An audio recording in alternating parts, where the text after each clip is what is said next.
उद्धव ठाकरे मुख्यमंत्री देवेंद्र फडणवीस आणि विधानसभा अध्यक्ष राहुल नार्वेकरांच्या भेटीला विरोधी पक्षनेत्यासंदर्भात भेट झाल्याची शक्यता।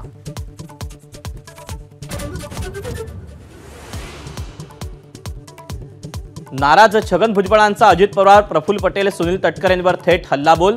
तिघेच निर्णय घेतात, आपल्याला विश्वासात घेतलं जात नसल्याची तक्रार। पवारांच्या पक्षात मान होता, आता चुकीची वागणूक, भुजबळांची खंत।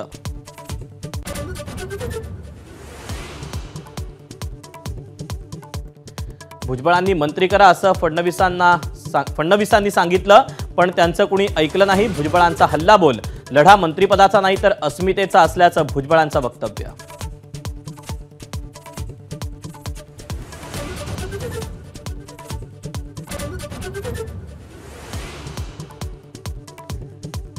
छगन भुजबळांवर अन्याय झालाय, पदाधिकाऱ्यांसोबतच्या बैठकीनंतर समर्थकांची प्रतिक्रिया। तर अजित पवारांच्या बारामतीमधल्या निवासस्थानाबाहेर ओबीसींचं आंदोलन।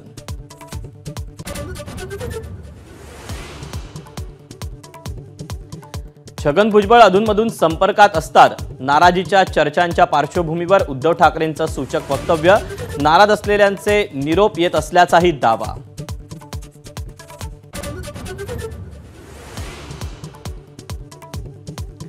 उपमुख्यमंत्री अजित पवार आजही विधान भवनाबाहेर, सलग 2 दिवस कामकाजात सहभाग नाही। भुजबळांसह अन्य नेत्यांच्या नाराजीच्या पार्श्वभूमीवर दादांची गैरहजेरी।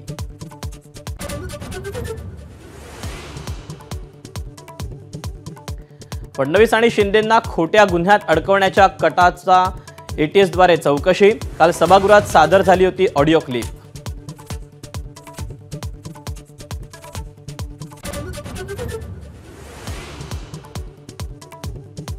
सुधीर मुनगंटीवार आणि भाजपा अध्यक्ष जे.पी. नड्डांची लवकरच भेट। 19 किंवा 20 तारखेला दिल्लीत भेट होण्याची शक्यता।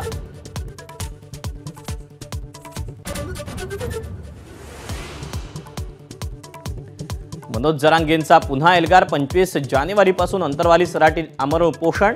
मराठा बांधवांना अंतरवालीकडे येण्याचं आवाहन।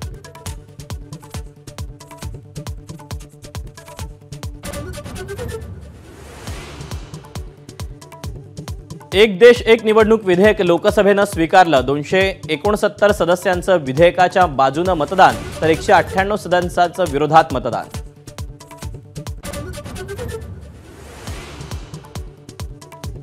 बीडमधील सरपंच संतोष देशमुख हत्या प्रकरणाचं नवं सीसीटीव्ही फुटेज हाती। निलंबित पोलीस उपनिरीक्षक राजेश पाटील, आरोपी सुदर्शन घुले आणि मृत संतोष देशमुखांच्या भावाच्या भेटीचा व्हिडिओ समोर।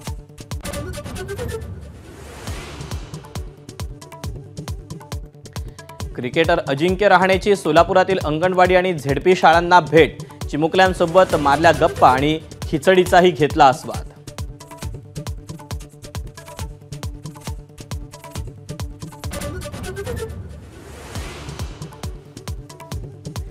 तिसऱ्या टेस्टमध्ये फॉलो ऑन टाळण्यात भारताला यश।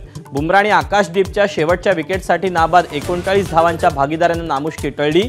दिवसअखेर भारताच्या 9 बाद 252 धावा।